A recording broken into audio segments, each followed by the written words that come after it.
Dry skin का issue है, बालों का इशू है, इज इट ट्रू कि सर्दियों में बाल ज़्यादा गिरते हैं? एक्चुअली बाल तो ऑल ईयर अराउंड ही गिरते हैं। हमारे हेयर की ग्रोथ की साइकिल्स होती हैं, ठीक है। तो 80 to 90% ऑफ हेयर जो है वो हमारे ग्रोथ साइकिल में होते हैं और 5 से जो 20% हैं वो रेस्टिंग और फॉलिंग फेजेस में होते हैं।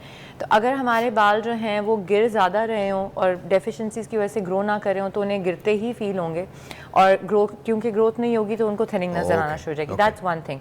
समटाइम्स हम डेफिशिएंसीज एक्सपीरियंस कर रहे होते हैं, जैसे आयरन डेफिशिएंसी हो गई, विटामिन डी की डेफिशिएंसी हो गई, बायोटिन की डेफिशिएंसी हो गई।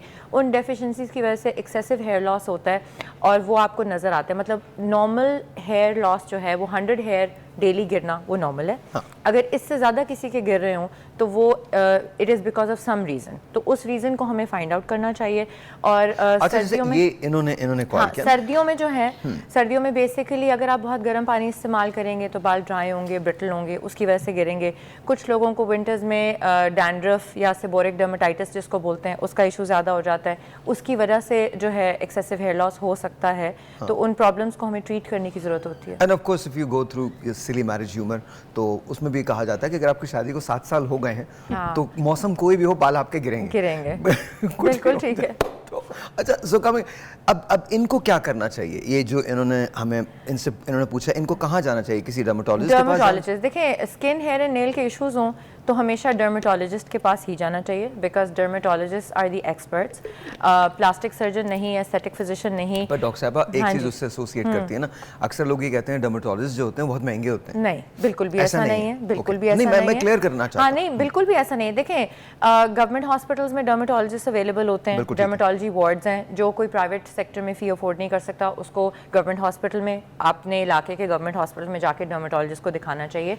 वहाँ पे प्रॉपर ट्रेंड क्वालिफाइड डर्मेटोलॉजिस्ट बैठे होते हैं आपका इलाज करने के लिए। आपको बहुत महंगी दवाइयाँ भी नहीं लिख के देंगे और आप ठीक भी हो जाएंगे।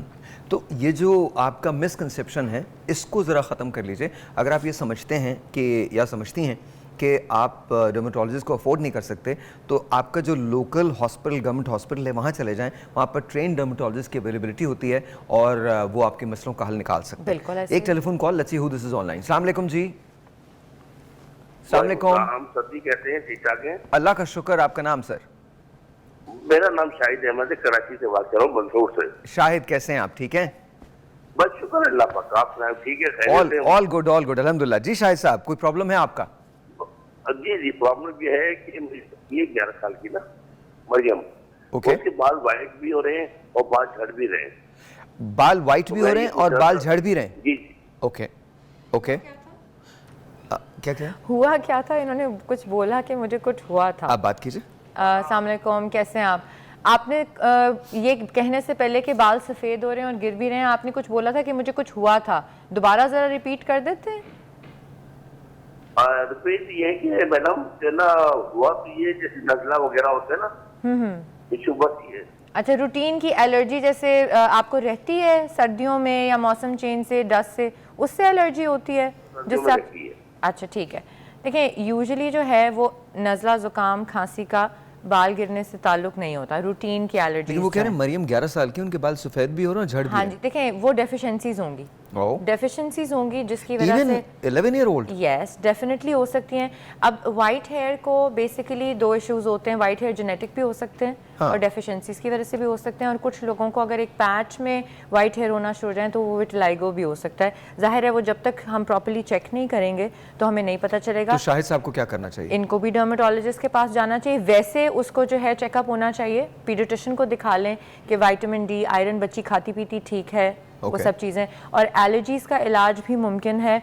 कुछ नेज़ल स्प्रेज मिल जाते हैं जिससे हम अपनी एलर्जीज़ को कंट्रोल रख सकते हैं। एंटी एलर्जी लंबा अरसा लेनी पड़ती है। जिन लोगों को नज़ला, ज़ुकाम, खांसी, स्मॉग की वजह से, मौसम चेंज की वजह से, डस्ट एलर्जी की वजह से, पोलन से रहती है, उन लोगों को फिर इस एलर्जी को कंट्रोल करना पड़ता है। अच्छा डॉक्टर साहब, एक और कंप्लेंट जो थी, जो जब आपने सुना होगा तो उन्होंने कहा कि उनकी सर्दियों में स्किन बहुत ज़्यादा ड्राई हो जाती है। अच्छा, ये बहुत कॉमन सा प्रॉब्लम होता है, इसको सॉल्व कैसे किया जाए? जाए? अच्छा, इसमें ये होता है, पहले हमें ये देखना कि होती क्यों है सर्दियों में। एक तो ये कि वेदर टेम्परेचर डाउन होता है, प्लस ये कि हम एक्स्ट्रा क्लॉथिंग करते हैं और फिर वॉशिंग भी बढ़ जाती है, या सोप ऐसे यूज़ करते हैं जो कि ऑयल रिमूव कर देते हैं, या ओवर क्लेंस, हम ड्राई सोप्स यूज़ करते हैं। हाँ, और ओवर क्लेंजिंग भी करते हैं यूजुअली। अक्सर अब आप पेशेंट्स आते हैं तो वो अक्सर कहते हैं कि हम हफ्ते में 2-3 दफ़ा क्या इवन डेली भी क्लेंजर यूज़ कर रहे होते हैं, जबकि इतना ज़्यादा नहीं चाहिए होता है। तो ऑयल जब एक जो स्किन की एक लेयर ऑफ ऑयल रिमूव होता है या बैरियर, तो फिर स्किन ड्राई होती है, फील होती है, ठीक है। तो उसके लिए सबसे बेहतर यही है कि एक तो मॉइस्चराइज रखें, हाइड्रेशन इंप्रूव करें, प्लस हम सर्दियों में ज़्यादा हॉट ड्रिंक्स इस्तेमाल करते हैं, उसकी वजह से डायूरेसिस यानी पेशाब भी ज़्यादा आता है,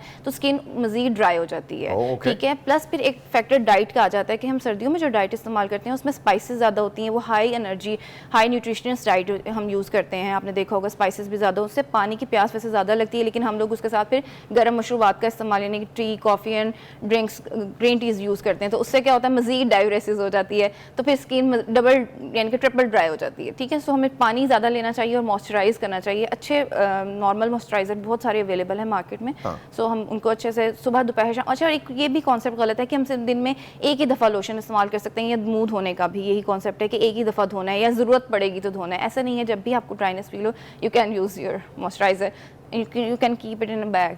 अच्छा, पानी और गैस का बहुत बड़ा इशू है, पैसे भी है, तो इसलिए एक रीज़न उसका ये भी होता है। हमारा मुल्क है जी, हम क्या कर सकते हैं, एक टेलीफोन कॉल है, let's see this is online. दुनिया के मुल्कों के ना दूसरे मसाइल होते हैं, हमारे मसाइल दूसरे हैं। जी अस्सलाम वालेकुम। ओह अच्छा, आप तो बात ही नहीं करना चाह रहे। अच्छा, एक जैसे वो पिछला केस था, उसमें बच्चों में फंगल इन्फेक्शंस भी होते हैं, टीनिया जिसे कहते हैं, उसमें भी जो है बाल झड़ आ जाता है बाद में लेटर स्टेजेस पे, तो मे भी ये भी हो सकता है। उसके बाद बाल वाइट होना या गिरना, और जेनेटिकल इश्यूज भी होते हैं, तो उनको ज़रूर चाहिए कि इसे अपने करीबी डर्मेटोलॉजिस्ट के पास जाएँ और ज़रूर दिखाएं और उनसे जाके बात कर सकें। अच्छा, हम जब हेयर की बात करते हैं तो अक्सर औकात लोग बालों को रोकने के लिए, गिरने से रोकने के लिए देर बहुत लगा देते हैं, और फिर एक टाइम ऐसा आता है जब वो जो हेयर लॉस है वो इरिवर्सिबल हो जाता है। हाँ जी। और उसके बाद फिर वो परेशान होते हैं। तो उसको किस वक्त आपको पता चलना चाहिए कि जी अब मेरे बाल गिर रहे हैं, मुझे खुद पता है, मुझे जाना चाहिए किसी डर्मेटोलॉजिस्ट के पास? देखिए, मेनली जो है ना, आपको ज़्यादातर लोग तो एक कंडीशन होती है जिसको डिफ्यूज़ हेयर लॉस बोलते हैं, यानी कि वो आपकी डेफिशिएंसीज़ की वजह से हो रहे हैं। उसके अलावा there is a large population, मतलब बहुत सारे लोग ऐसे हैं जिनको एलोपेशिया एंडोजेनेटिका यानी नॉर्मल जो गंजपन है वो होता है, ठीक है। अब वो ख़वातीन में भी होता है, मर्दों में भी होता है। यूजुअली लोगों में ये होता है कि वो डिनाइल में रहते हैं कि ये हमें गंजपन नहीं हो रहा, हमारे वैसे ही रूटीन में बाल गिर रहे हैं, डैंड्रफ की वजह से गिर रहे हैं, हमने कोई जेल लगा ली थी या स्टाइलिंग कर ली थी उसकी वजह से गिर रहे हैं। वो ये सोचते ही नहीं हैं कि ये हमें एक्चुअली गंजपन हो सकता है। अब मुझे एक ब्रेक लेनी है, ब्रेक के बाद हम यहीं से बात को कंटिन्यू करते हैं। लेकिन एक बात याद रखिएगा, आज मैं एक चीज़ देख रहा था सुबह सुबह, तो उसमें बड़ी कमाल किसी शख्स ने बात की कि प्रॉब्लम पे रोने के बजाय अगर हम उसके सॉल्यूशंस की बात कर लें तो स्लोली एंड ग्रेजुअली आप देखेंगे कि आपका प्रॉब्लम्स पे रोना कम हो जाएगा। तो इससे पहले कि आपके बाल बिल्कुल ख़त्म हो जाएं, ये आप पे मुनसर है कि आप उसका इलाज कैसे करते हैं। टेक द फर्स्ट स्टेप, पहला स्टेप आपको लेना बहुत ज़रूरी है।